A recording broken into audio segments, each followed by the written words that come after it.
with our team this month na Harvesting the Harvest. Diba? Parang, I'm sure na-share na sa inyo yung 4 types of soil, diba? Meron tayong pathway, meron tayong rocky, meron tayong thorny, and the good soil. So parang ulit-ulit na gano'n yung narinig natin when it comes to harvesting.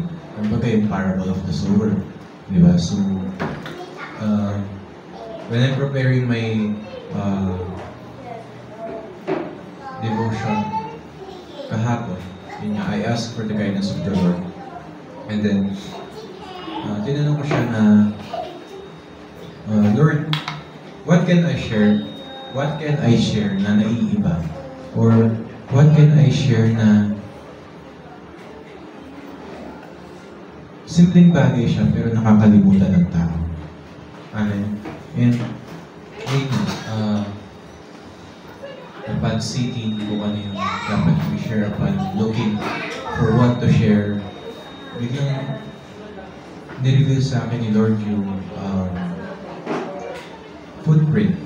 Na parang, Lord, how can I connect footprints sa harvest or sa harvesting? Diba? Parang, sabi ko, Lord, ano yung connection ng harvesting sa footprints? And then, again, I asked the guidance of the Lord, and then I've done some research, and then, ayun nga, pinakita sa akin ni Lord na when we harvest, paano ba tayo nag-harvest? Yung harvest ba natin, lahat kinukuha natin. Yung parang wala nang matitira para sa iba. Yung hindi natin iisipin yung susunod sa atin na kukuha. Yung parang, for example na lang, diba, manunungkit tayo sa puno ng mangga. Kukunin pa natin lahat ng bunga ng mangga. Hindi na natin iisipin. Ay baka meron din gusto ng mangga. Mag-iiwan ako ng para sa kanila. Amen. And, ayun nga, living footprints of our harvest, hindi lang tayo nag-benefit. Kumbaga, nagiging vessel tayo, nagiging container tayo, nagiging continuous yung blessing. Kumbaga, nagiging continuous pa yung harvest natin. Kasi, umiikot lang siya, kumbaga parang, once na nag-iwan ka ng para sa iba, for sure dadating yung time na yung iba naman yung mag-iiwan ng para sa iyo. Diba? And ayun nga, for this morning po, I want to focus kasi kagabi meron kaming 3 pointers. Yung sharing God's blessing, living footprints of generosity, and multiplying the harvest. In sharing God's blessing, sobrang pulpul na to sa atin na bilang mga anak ng Diyos, diba? Nasa puso na natin yung mag-share ng blessing ng Lord. Hindi lang siya natatapos sa material na bagay, but also our time and effort sa mga tao, our emotional capacity, share din natin sa iba, our mental health, diba? So, minsan sinasakripisyo natin yung mga bagay na yun para sa iba. And then in multiplying the harvest, ito naman yung time na just like kung paano nagpakain ng 5,000 si Jesus, di ba?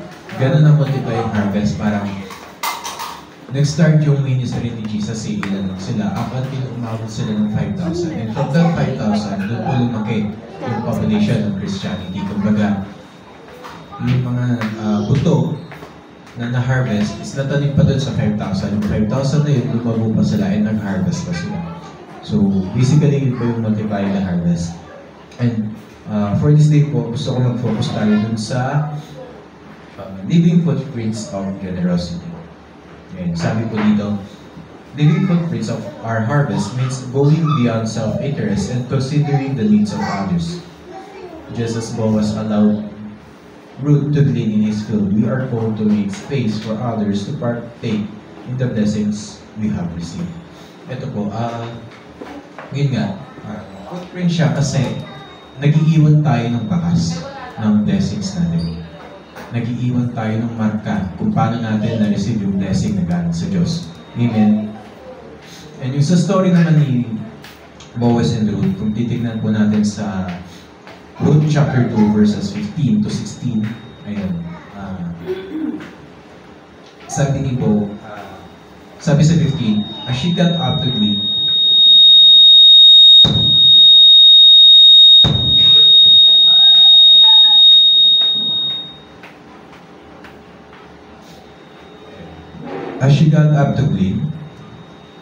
Boaz gave orders to his men, let her gather among the sheaves and don't reprimand her. Ayun. Sa 16, even pull out some stalks for her from the bundles and leave them for her to pick up and don't rebuke her. Ayun. So ito po yung time na parang sabi ni Boaz sa mga harvester niya na hayaan lang si Ruth na kumuha doon sa mga pananim nila, doon sa mga grains, di ba? Yung glean po, ang ibig sabihin niya is yung kumuha ng paunti-unti. Di ba? Hayaan niyo siyang kumuha ng paunti-unti doon sa grains natin. Amen. And, ayun nga, gusto ko lang i-share na ganun din ba tayo minsan parang kapag nakaka-receive tayo ng blessing, inisip pa natin yung taong nakapaligid sa atin na si kapatid na ganito, baka pa nangangailangan siya.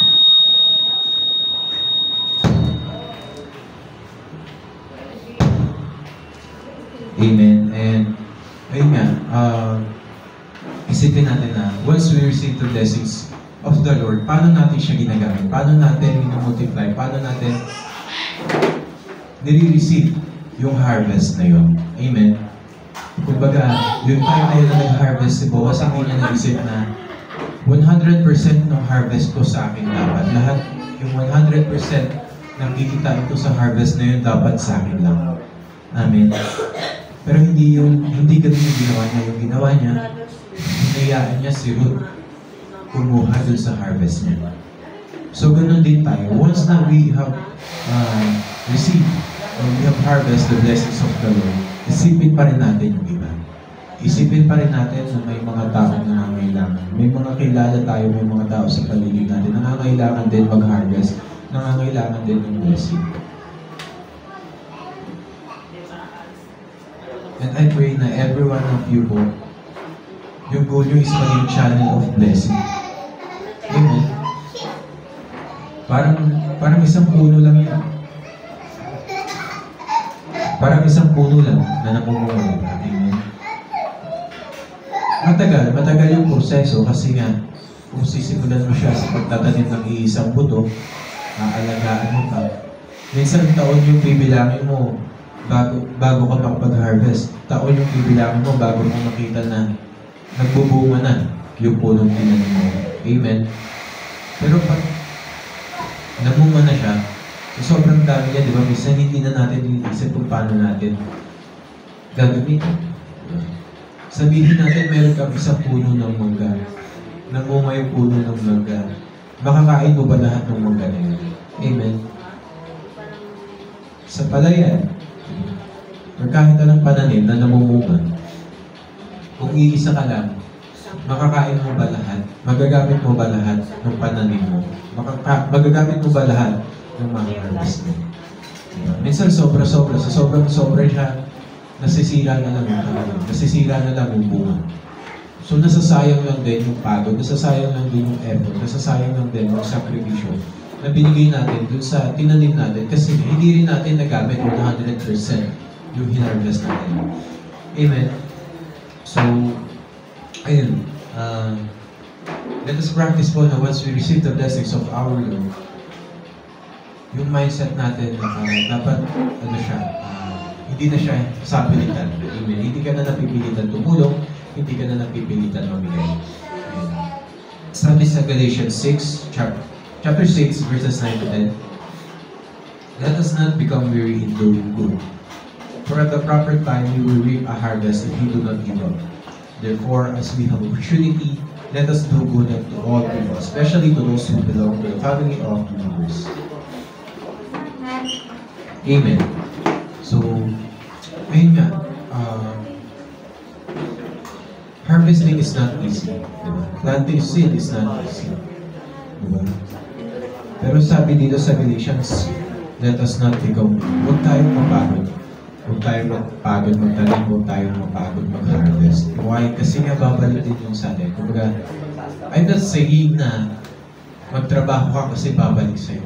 I'm not saying na mag-harvest ka, mamigay ka kasi babalik siya sa'yo. But what I'm saying is, i-share mo yung pagmamahal na naranasan mo sa amin. I-share mo yung pagmamahal na na-receive mo. I-share mo yung blessings na naranasan mo. Amen. Kasi, naranasan mo rin kung paano hanapin yung pagmamahal ng Diyos. Naranasan mo rin kung paano mawalan. Naranasan mo rin kung paano maghanap ng blessing. Amen. Lagi nga natin sinasabi, di ba? Dadating din yung time mo. Mag-pray ka lang. Pagpatuloy mo lang yung prayer mo, sasagutin din mo. Amen. So, kung sinasabi natin na sa mga kapatid natin, mag-pray ka lang, dadating din yung time mo, sasagutin din ni Lord yung prayer mo. Paano kung ikaw pala yung answered prayer ng kapatid mo na yan? Pero, pinipigilan mo yung sarili mo na maging blessing sa iba. Amen. Napapaisip mo si nanay, paano ba ako magiging blessing sa iba? Amen. Na parang, ayun nga, I'm not saying to give 100%, I'm not saying to give all na meron ka sa iba. But what I'm saying is to extend your hand, extend your heart to others. Open your heart to others. Amen. And, ayun nga, paano ba yun? Paano ba natin maiiwan yung marka? Paano ba tayo magkaka-footprints of generosity? Yeah. Sabi dito, actively share blessings. And look for opportunities to share the blessings you have received from God with others. Whether it's through material resources, time, talents, or act of kindness. Amen. And sabi sa Luke 6:38, give and it will be given to you. Added measure, pressed down, shake it together, running over, will be poured into your lap. For with those measure you use, it will be measured to you. Ayan. Madali niya sabihin na look for opportunities to share the God's blessing. Amen. Pero once kasi na, syempre hindi naman tayo pare-pareho ng pinagdadaanan, may mga times na kahit gusto natin tumulong, minsan iniisip natin, kailangan pumunahin yung sarili ko. Amen. Diba? Ayun nga po, na-share ko kagabi na parang kapag may namamalimos sa akin, kapag may binigyan akong isa, sunod-sunod na sila. So parang, ano ba to? Nagkwentuhan ba sila kasi hindi namimigay sa kanila? Amen. But, ayun nga, kapag ganun yung nangyayari, napapapray na lang ko na baka si Lord to. Amen. What if ito yung, or what if tinatest ako ni Lord of na hanggang saan ba yung kindness ko, hanggang saan ba yung generosity ko. Amen. And, ayun nga, hindi lang siya nalilimitahan sa material ng mga bagay. Sabi dito, time, talents, or act of kindness. Huwag natin isipin na kapag sinabi na maging generous ka naman, share mo naman yung blessing ni Lord. Hindi ibig sabihin mamimigay ka agad ng pera, ari-arian, bagay-bagay. Diba? Paano yung kailangan ng tao that time is taong masasandalan, taong makikinig sa kanya, taong mag-a-advise, taong magpapayo sa kanya. Amen. Diba? Ayun. And then, pangalawa po, ayun, reflect God's love. And sabi dito, by generously giving to others, you reflect God's love and provision in your own life, becoming a conduit of His grace and blessings. Amen. Ayun, yun nga, let us reflect God's love. Diba? Paano ba natin ma-reflect yung God's love? Sobrang daming examples yun sa Bible. From Genesis to Revelations, makikita natin yung God's love. Although iba-ibang way siya pinakita, pero nandun yun. And up until now, andito yung God's love. Nagre-reflect pa rin siya sa atin. And isa yun sa mga responsibilities, isa yun sa mga mission natin to reflect that God's love, or to reflect that kind of love. Diba? Hindi naman sinabi na magpapako ka rin sa krus. Diba? Ang sabi lang reflect, kumbaga, gayahin mo. Diba? Kung paano magmahal ng lubos yung Panginoon, magmahal ka rin ng lubos. Mahirap bilang tao, mahirap magmahal ng mga tao. Ang hirap mahalin.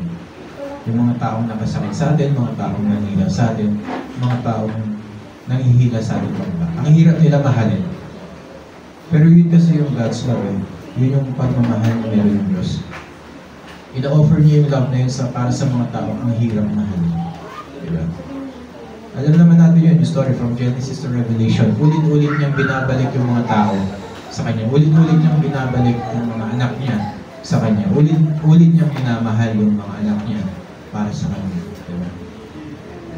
Ilang mga prophets ba yung dumating from Genesis, from Old Testament, up until New Testament. Diba? Ang goal nila mabalik yung mga anak ng Diyos sa kaharian ng Diyos. Amen. Third po, ayun, reciprocal blessings. Understand that generosity is a two-way street. As you give generously, others are blessed, and ultimately your generosity leads to thanksgiving and praise to God. Ayun, diba? Sabi dito, it's a two-way street. Hindi siya yung literal na parang pag nagbigay ako ng 1 million sa tao, may babalik na 1 million sa tao. Hindi siya yun. Kasi minsan iba-iba yung pangangailangan natin. Pwedeng marami kang pera, pero yung hinahanap mo na blessing is yung pagmamahal ng pamilya. Amen? Pwedeng, yun nga, you're doing good by sharing the material things that you have. Then susuklian siya ni Lord nung hinahanap mong blessing. Susuklian siya ni Lord ng pagmamahal na hinahanap. Kasi yun yung wala ka. Hindi ka naman bibigyan ni Lord nung meron ka na. Hindi ka naman bibigyan ni Lord nung sumusobra ka na. Amen? Ayan. Sabi sa 2 Corinthians chapter 9 verse 11, you will be enriched in every way so that you can be generous on every occasion. And through us, your generosity will result in thanksgiving to God. Diba? Sabi dito, you will be enriched in every way. So hindi lang siya sa pera. Yung time, talent, diba? Act of kindness, effort, sacrifices. Si Lord, He will enrich you in every way possible. Kasi gusto niya, kaya mo rin ibigay yung kailangan ng mga tao na sa paligid mo in every way possible. Diba? Minsan kasi iniisip natin, pag narinig natin na generous yung isang tao, pera agad yung binibigay niya. Diba? Ari-arian agad yung binibigay. Diba? Material na bagay. Pero may mga tao mas na-appreciate pa nila yung bibigyan sila ng time. Amen? Parang may mga tao na ilalapit ka na lang sa isang tao, sabi niya, wala akong oras. Eto na lang pera, treat mo sarili mo. Pero you're not looking for money. You're not looking for malibre ka. You're looking for someone na makakasama mo. Amen? Diba? Kaya nga maraming mga tao mas pinipili nilang simpleng buhay lang, pero magkakasama sila. Amen. Kaysa magkakahiwalay sila. Kasi yung time na na-spend nila ng magkahiwalay, hindi na yun mababalik. Amen. Yung time na nagkalayo kayo, ang hirap ibalik na. Hindi mo na mahahabol yun, hindi na natin mahahabol yun. Amen. Pang-apat, ayan, eternal significance. Recognize that your act of generosity have both temporal and eternal significance, storing up treasures in heaven as you sow seeds of kindness and compassion on earth. Ayan, sabi po sa Matthew 6:19-20, do not store up yourselves treasures on earth where moths and vermin destroy and where thieves break in and steal. But store up yourselves treasures in heaven where moths and vermin do not destroy and where thieves do not break in and steal. Amen. Ayun nga, yung act of generosity natin, hindi lang natin napapansin, pero nag-store up na tayo ng treasure in heaven. Amen. Akala natin na uubos yung resources natin sa earth, pero habang nauubos yun, nakakapag-ipon naman tayo sa heaven, sa kingdom ng Panginoon. Amen. Kasi yung treasures natin dito yun yan, nauubos siya. Diba? Nasisira, nananakaw. Sumasama pa yung loob natin kapag nananakawan tayo, nawawalan tayo ng pera. Diba? Kasi sasabihin natin, pinagpaguran ko yun, ako yung naghirap doon, tapos iba lang yung makikinabang. Amen. So let us practice na kung may mawala man sa atin, manakawan man tayo, mapagsamantalahan man tayo, malamangan lang tayo ng iba.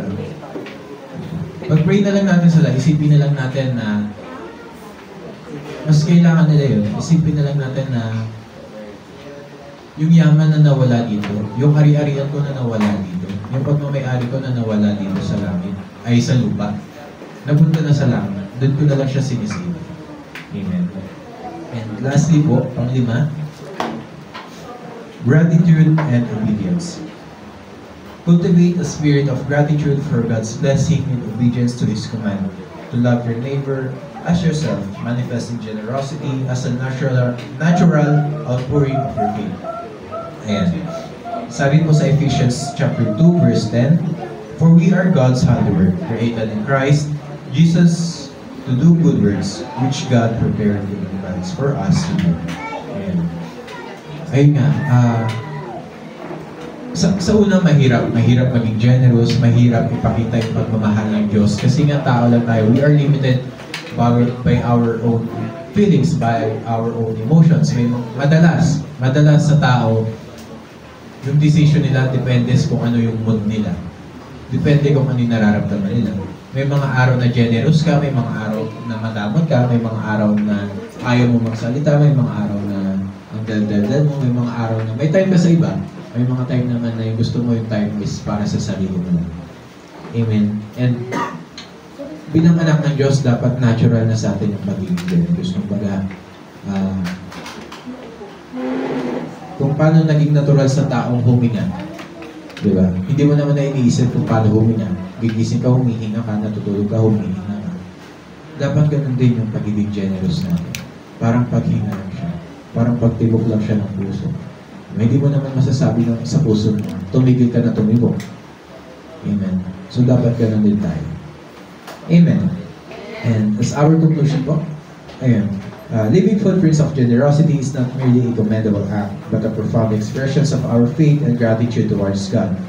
As we actively share the blessings we have received with others, we reflect God's love and provision in our own lives, becoming channels of His grace and blessing to those around us.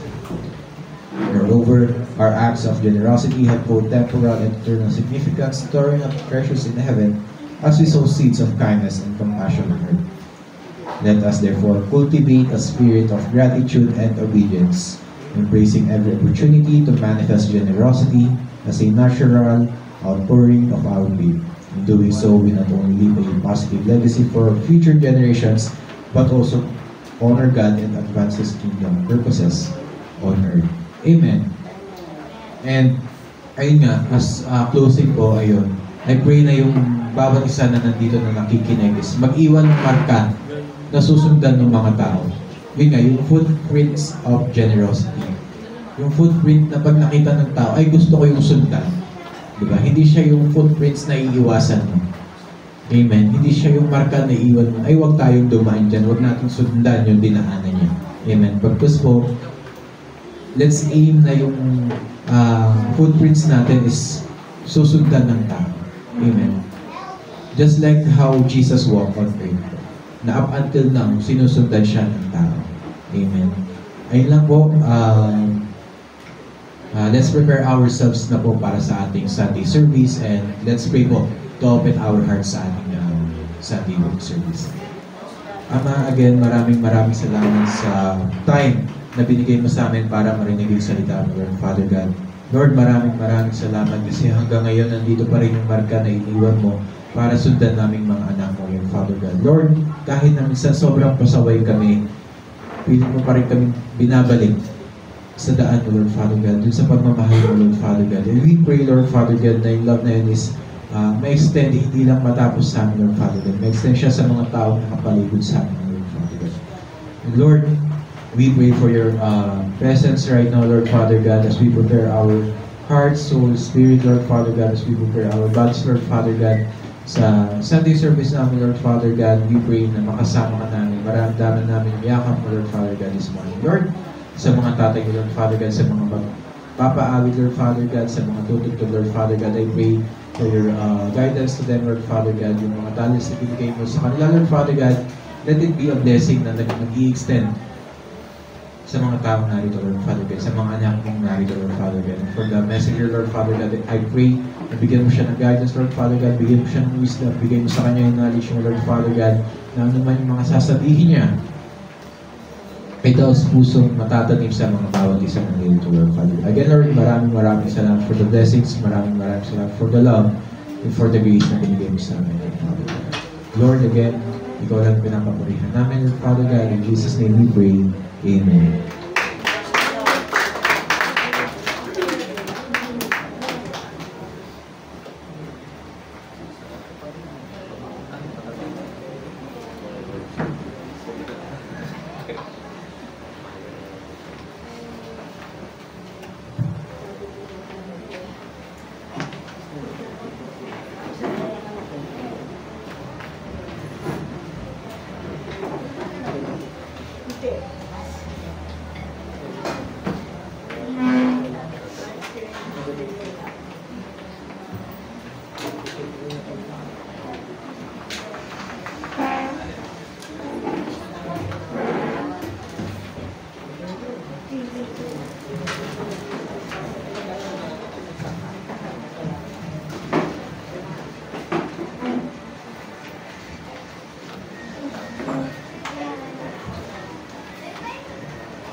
Tataas na din.